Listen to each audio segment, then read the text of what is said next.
In this video, I want to discuss globalization, but let's zoom in and I want to discuss glocalization more in depth. Glocalization combines the words localization and globalization, and this can be defined as the adaptation of global products to meet demands of the local market. I believe this is important because today's world is so different to the past.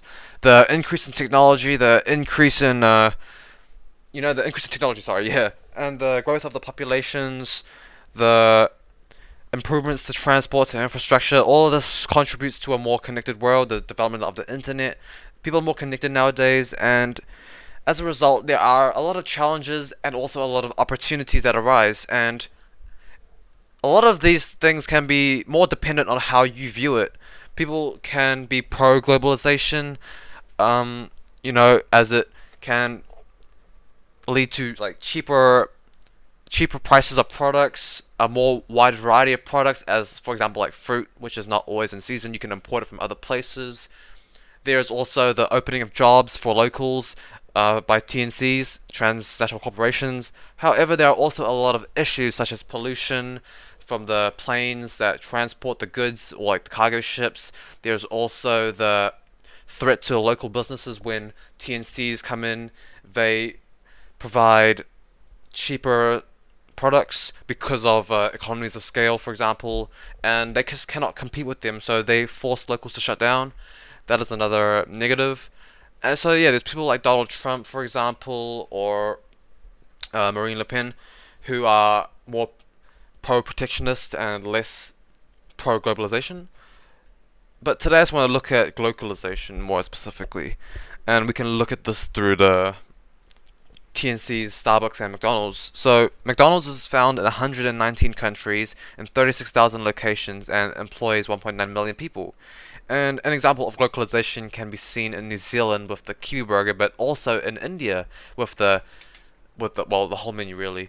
So there are over 500 restaurants in India, which is quite interesting because over half the population is vegetarian. But anyway, the first McDonald's opened in New Delhi in 1996, and they did not sell any pork or beef.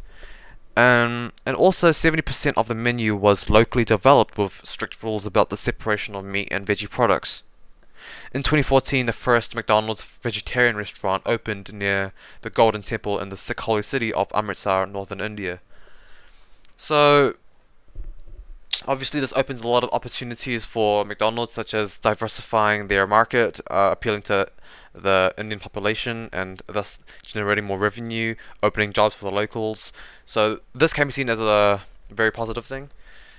But also, however, there are a lot of challenges, such as trying to adapt to this culture, such as developing the new menu, having to change their product sold, and also in 2003, only 1.5% of the meals in India were eaten out. So McDonald's had to adapt by reducing their prices. For example, the aloo tikki burger was only sold for 30 US cents. Furthermore, McDonald's has been heavily criticized in the media and by activists, NGOs, civil society. For example, in 2004, the documentary Supersize Me was released, which really tried to expose McDonald's for their high calories and their the health concerns that it brought about in the population. And then furthermore, in 2006, Greenpeace actually claimed McDonald's helped to destroy the Amazon by feeding the chickens soybeans from the region. This was obviously a big claim, and McDonald's does address this by saying that they would use free-range eggs from then on, and also to address the litter problem, which was brought by a report in 2009 saying that 29% of British litter was from McDonald's, and they addressed this by saying that they would have sustainable packaging by 2020. So this is McDonald's, and now if we shift our focus to Starbucks, we can see that they have 24,000 stores, and that these are in 70 countries. And the first Chinese store was in Beijing, 1989. I want to look at the glocalization in Starbucks. Wait, did I even say? Oh, sorry. Going back to India, some glocalization examples are actually the Maharaja burger, which is made of chicken, and the aloo tikki. Yes, I did say that. So in Starbucks, We can see glocalization from the Chinese stores as they were more spacious, like tea houses, and also they have Chinese food like the lychee mooncake included, which is not really included in other Starbucks and other locations such as in New Zealand.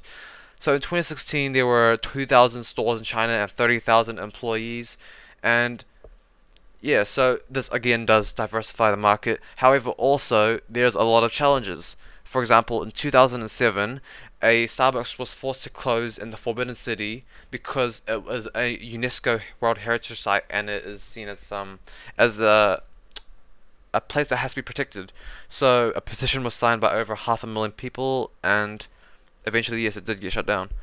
Furthermore, there is a 25% higher price in China, which is heavily criticized because this makes it more expensive for people, but Starbucks justifies this saying that the prices are higher for food products in China, so they have to raise their prices. Moving out of China, though, Starbucks has also been criticized for their source of coffee. They say that 99% of their coffee is ethically sourced, but only less than 10% is fair trade certified, which is, I don't know, people can have their opinions about that. Fair trade does try to be like a gold standard of ethical trade and ethical and sustainable development. However, I haven't actually looked into too much about their their own criteria which they use because they use their own criteria, but I can do more research on that later. Furthermore, in 1998 to 2011, £3 billion was generated in UK sales, but the government paid less than 1% in corporate tax.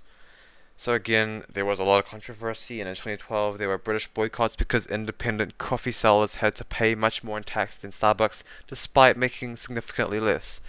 So anyway, I just wanted to look at these two examples of glocalization. I have some notes on it from the interwebs, and it was just interesting to look at. I enjoy looking at this kind of stuff. So yeah, thank you.